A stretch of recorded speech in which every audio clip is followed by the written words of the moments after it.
Përshëndetje të nderuar zonja dhe zotërim, përshëndetje të dashur miqtë mi. Ja ku po takohemi sonte sërish së bashku për të ndarë me ju një histori shumë të dhimbshme. Historinë në redaksin ton na e ka besuar Jetmira, një vajzë e rritur jetime, por çfarë ka përjetuar ajo në jetë? Dëgjoni në detaje. Unë jam Jetmira, e lindur në këtë botë me dhimbjen si përqafimin e parë dhe mungesën e nënës si frymën e parë. Nuk kam parë kur fytyrën e saj. Ajo ndroi jetë në çastin kur më solli mua në jetë. Nuk e njoha, por çdo qelizë e trupit tim më thonte që ajo më ka dashur aq shumë sa sakrifikoi jetën për mua. Dhe kjo më mbante gjallë. Por jeta nuk u tregua e mëshirshme me mua, që në fillim më vendosi në një rrugë plot me gjëmba. Babi nuk e pranoi dot vdekjen e nënës sime. Ai më fajsoi mua. Më pas si arsye të humbjes të jetës së tij, u kthye në një njeri tjetër, një shpirt i thyer që e mbytej dhimbjen në gota rakie.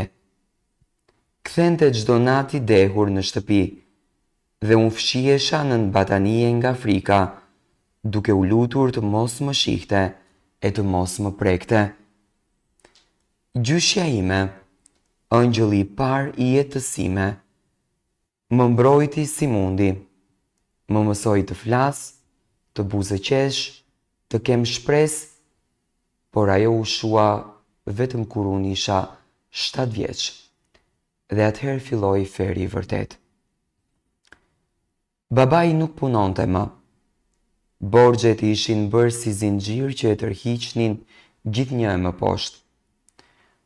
Një ditë më tha: "Dil jashtë, e kërko lek rrugëve."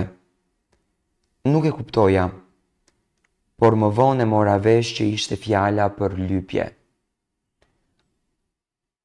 Unë, një fëmijë që duhej të luaja me lodra, dora më dridhej kur shtrija dorën për një lek. Shikimet e njerëzve më diqnin lëkurën, por unë kur s'kisha një zgjidhje. Një natë nuk arrita të mleth lekët, e ai më qelloi me rip. Më hodhi jashtë në shi, e mbaj mend si sot, u streha tek kolbuja e qenit. Atje më zuri gjumi duke qarë, duke u ftohur e duke u lutur. Të nesërmen më zgjodhi e më tha më fal. Ishte një rreth vicioz, dhunë, pije, falje dhe pastaj përsëritje. Në moshën 10 vjeçare jeta ime ndryshoi përgjithmonë.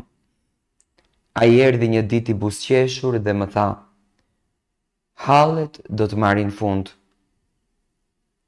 Kur pash çiftin që po afroheshin drejt nesh, nuk e dija se ç'po ndodhte. Ai më kishte shitur si një send. Nuk tha asnjë fjalë, vetëm mori lekët dhe iku pa kthyer kokën. Ajo pamja më ka ndjekur gjatë gjithë jetës.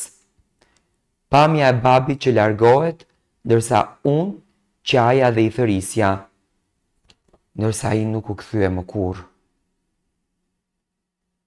Ishte koha më e herët, por Zoti ndonjëherë zgjedh mënyrat më të dhimbshme për të na çuar drejt njerëzve që do të na duan në vërtet. Çifti që më mori, më trajtoi me dashuri. Më dha shkollë, edukim, shtëpi dhe mbi të gjitha më dha ndjesinë që isha dikush, që unë ja vleja. Fillova të qesh sërish, të ëndëroja, të besoja dhe një ditë do bëhesha nën dhe do jepja dashurinë që kur nuk e mora vetë. Sot jam e martuar. Kam një vajzë 1 vjeçare që është gjithë jeta ime. Dhe po, unë e dua pafund çiftin që më riti. Janë prindërit e shpirtit tim. Ata më dhanë jetë të dytë. Por ka diçka që unë nuk ja kam thënë askujt. Her pas here, shkoj fsheh hurazit e vari në nësime biologjike. Ri aty me orë. I flas. I tregoj për jetën time. Për vajzën time. Për netët që kam qarë. Dhe ajo, edhe pse s'ka qenë kur pranë meje, është ndjesia më e fortë e lidhjes që unë kam. Unë e dua, dhe kam frikë se po ua tregova prindërve të mi këtë pjesë, ato do të lëndohen. Do mendojnë se nuk i dua, se sa duhet, por s'është e vërtet. Zemra ime ka vend për të gjithë. E ndaj këtë histori sepse ka shumë si unë që heshtin. Ka shumë fëmijë që sot ndoshta flen nëpër trotuare, që nuk din çfarë është një përqafim. Dua t'ju them, jeta është mizore, por jo pa shpresë. Zoti nuk të haron, e kur duket se gjithçka është humbur, një dritë ndizet diku. Unë jam jetë mira, dhe këtë histori nuk e tregoj për të më ardhur keq për veten. E tregoj që të jetë një dëshmi se dhe vajzat që nisin jetën e errësirë mund të bëhen diell i dikujt tjetër.